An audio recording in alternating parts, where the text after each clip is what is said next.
Welcome to Whittlebury Park, and welcome into Whittlebury Hall.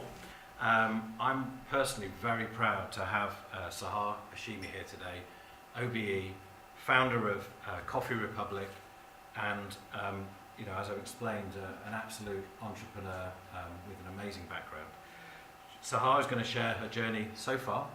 It's only so far, and share some invaluable life and business experiences. And just as a further introduction, I think we all know people that have talked about starting a business, or even what we just dare to dream. But Sahar's done it twice, incredibly successfully.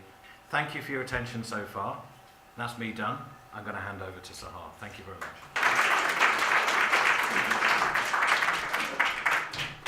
So I'm just going to share 6 habits with you, but I think I'm going to actually invite Charles to come up, because I've been talking to Charles while I tell my habits. I think it would be great to hear from you as well about how you guys do things. The first habit is the stepping into your customer's shoes.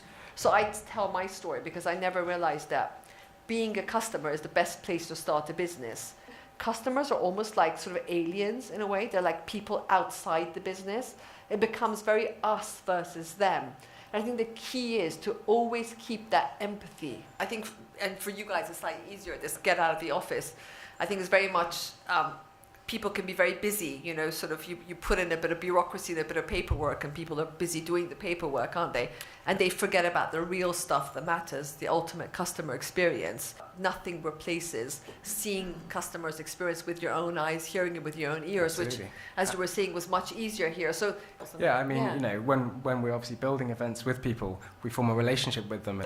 The third habit I've got is this importance of being clueless. So I tell my own story just because we were outsiders, so it was actually a big advantage because we were so new to the coffee world. Here, there is no. Why does it have to be no? And if someone says you can't do something, well, listen to why they think it can't be achieved, and perhaps look at how it can be achieved, because anything can be achieved, can't it? Just because we haven't thought of the answer doesn't mean to say that it's not something that we can deliver and achieve. Bootstrapping, I think, is something that entrepreneurs are forced to do. But as you become bigger, as your company becomes more established, you don't bootstrap enough. And bootstrapping, just, I suppose, a better description is like extreme resourcefulness. Because now, before it was, if you were big, it was fine.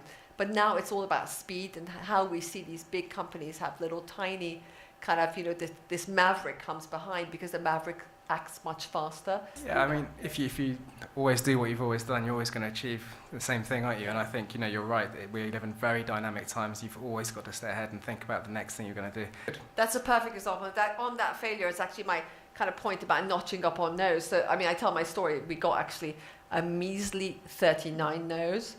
Howard Schultz of Starbucks. Could you imagine he went to 217 bank managers compared to our one who said no. So it's almost accepting that sort of stamp of rejection is always on new ideas. New ideas, very rarely do people go yay. And then the final habit I want to share is this taking 100% of yourself to work. In the 80s, or my dad's generation, you were meant to leave who you are behind.